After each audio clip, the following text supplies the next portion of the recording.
Hello friends, स्वागत आप सभी का बीएल एजुकेशन चैनल में।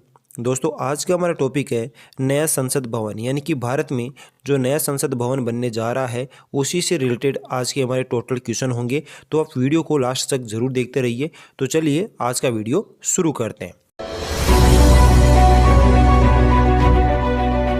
तो देखिए फ्रेंड्स, आज का हमारा पहला क्वेश्चन है, नए संसद भवन की आधारशिला कब रखी गई। यानी कि नया संसद भवन जो बनाया जा रहा है उसकी आधारशिला कब रखी गई। तो फ्रेंड्स, इसकी आधारशिला रखी गई 10 दिसंबर सन 2020 को। तो 10 दिसंबर सन 2020 को नए संसद भवन की आधारशिला रखी गई। चलिए अगला क्वेश्चन देखते हैं। दिल्ली में नए संसद भवन की जो आधारशिला है वो किसने रखी। यानी कि नई संसद भवन जो दिल्ली में बनाई जा रही है उसकी जो आधारशिला है वो किसने रखी। तो देखिए फ्रेंड्स, इसका राइट आंसर हो जाएगा नरेंद्र मोदी ने। चलिए अगला क्वेश्चन देखते हैं। नए संसद भवन का उद्घाटन कब किया जाएगा। तो देखिए फ्रेंड्स, नए संसद भवन का जो उद्घाटन किया जाएगा वो किया जाएगा सन 2022 में।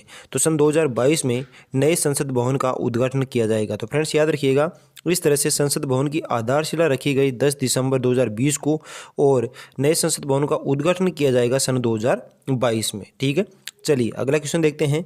नए संसद भवन का निर्माण किस प्रोजेक्ट के तहत किया गया। यानी कि नए संसद भवन का निर्माण जो है वो किस प्रोजेक्ट के तहत किया जाएगा। तो फ्रेंड्स, इस प्रोजेक्ट को ध्यान रखिएगा, इसका नाम है सेंट्रल विस्टा पुनर्विकास परियोजना। तो सेंट्रल विस्टा पुनर्विकास परियोजना के तहत भारत में नए संसद भवन का निर्माण किया जाएगा। ठीक है, चलिए आगे बात करते हैं। नए संसद भवन की निर्माता कंपनी कौन सी है। यानी कि नए संसद भवन की जो निर्माता कंपनी है उस निर्माता कंपनी का आपको नाम बताना है। तो देखिए, उस नई निर्माता कंपनी का नाम है टाटा प्रोजेक्ट लिमिटेड। तो टाटा प्रोजेक्ट लिमिटेड के द्वारा भारत में नए संसद भवन का निर्माण किया जाएगा। यानी कि भारत में नए संसद भवन का निर्माण करने वाली जो कंपनी है वो कंपनी कौन सी होगी।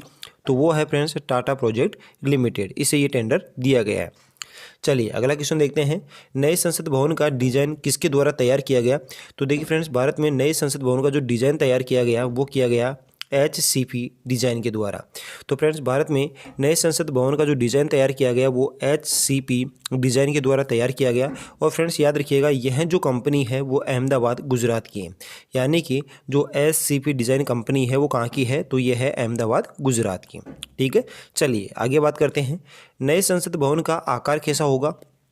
यानी कि नया संसद भवन जो बनाया जाएगा उस नए संसद भवन का आकार कैसा होगा। तो देखिए फ्रेंड्स, इस नए संसद भवन का आकार होगा कैसा, त्रिभुजाकार। ठीक है, चलिए अगला क्वेश्चन देखते हैं। भारत का नए संसद भवन कितने क्षेत्र में फैला होगा। यानी भारत में नया संसद जो भवन बनाया जाएगा वो भारत में कितने क्षेत्र में फैला होगा। तो फ्रेंड्स, ये फैला होगा लगभग कितना, 64,500 वर्ग मीटर में। तो इस तरह से 64,500 वर्ग मीटर में भारत में नया संसद भवन बनाया जाएगा जो इतने क्षेत्र में फैला हुआ होगा। ठीक है, चलिए आगे बात करते हैं। नए संसद भवन के निर्माण में कुल कितना खर्चा आएगा। यानी कि नया संसद भवन जो बनाया जाएगा इसके निर्माण में कुल कितना खर्चा आएगा। तो देखिए फ्रेंड्स, इसमें कुल खर्चा आएगा 971 करोड़ रुपए। यानी कि लगभग 971 करोड़ रुपए, ज़्यादा भी हो सकते हैं कम भी हो सकते हैं, लेकिन अगर अनुमानित देखा जाए तो 971 करोड़ रुपए का इसमें खर्चा आएगा। ठीक है, चलिए आगे बात करते हैं। नए संसद भवन की आधारशिला कहाँ पे रखी गई। तो देखिए, नए संसद भवन की जो आधारशिला रखी गई वो रखी गई कहाँ पर, नई दिल्ली में। तो नई दिल्ली में इसकी आधारशिला रखी गई, किसकी, नई संसद भवन की। ठीक है, चलिए अगला क्वेश्चन देखते हैं। नए संसद भवन की पहली बैठक का आयोजन कब किया जाएगा। यानी कि नए संसद भवन का जो उद्घाटन किया जाएगा वो तो किया जाएगा 2022 में। और 2022 में पहली जो बार जो बैठक की जाएगी नए संसद भवन में वो कब की जाएगी। तो वो की जाएगी भारत के 75वें स्वतंत्रता दिवस के उपलक्ष्य पर। तो भारत के 75वें स्वतंत्रता दिवस पर भारत में जो नया संसद भवन बनाया जा रहा है उसकी पहली बैठक का आयोजन किया जाएगा और उद्घाटन होगा सन 2022 में। ठीक है, चलिए आगे बात करते हैं। भारत का नया संसद भवन कितने मंजिला इमारत का होगा। यानी कि भारत में नया संसद भवन जो बनाया जाएगा वो कितने मंजिल का इमारत होगा। तो देखिए, अगर टोटल की बात करें तो कुल मंजिल होगी इसमें कितनी, 3, जिसमें से 2 मंजिला तो इमारत होगा और 1 मंजिला होगा अंडरग्राउंड। इस तरह से टोटल जो मंजिल होगी वो कितनी होगी, 3 होगी। यानी 2 तो मंजिला इमारत हो जाएगी और 1 अंडरग्राउंड हो जाएगा। इस तरह से कुल मिलाकर कितने हो जाएंगे, 3। ठीक है, चलिए आगे बात करते हैं। नए संसद भवन के संयुक्त सत्र में कुल कितने सदस्य बैठ सकते हैं। यानी कि नए संसद भवन का जब संयुक्त सत्र बुलाया जाएगा जिसमें लोकसभा और राज्यसभा के सदस्य इकट्ठे होंगे तो इस तरह से टोटल सदस्यों की बैठने की जो क्षमता है या फिर कह सकते हो कुल कितनी सीट तैयार की गई है। तो कुल है फ्रेंड्स 1224 सदस्य। तो फ्रेंड्स नए संसद भवन में संयुक्त सत्र में कुल कितने सदस्य बैठ सकते हैं? तो टोटल बैठ सकते हैं कितने? 1224 सदस्य। ठीक है, तो टोटल 1224 सदस्य इसमें बैठ सकते हैं। आगे बात करते हैं, नए संसद भवन की लोकसभा सदस्य में कितने सदस्यों की बैठने की व्यवस्था होगी? तो देखिए टोटल जो सदस्यों की बैठने की व्यवस्था होगी वो होगी 888 सदस्य। और अगर पुराने की बात करें तो पुराने में बैठने की क्षमता थी कितनी? 590 सदस्य। किसमें? लोकसभा सदन में। ठीक है, चलिए अगला क्वेश्चन देखते हैं, नए संसद भवन की राज्यसभा सदन में कितने सदस्यों के बैठने की व्यवस्था होगी? यानी कि नए संसद भवन राज्यसभा जो है उसमें कितने सदस्यों के बैठने की व्यवस्था होगी? तो टोटल होगी फ्रेंड्स कितनी? 384 सदस्य।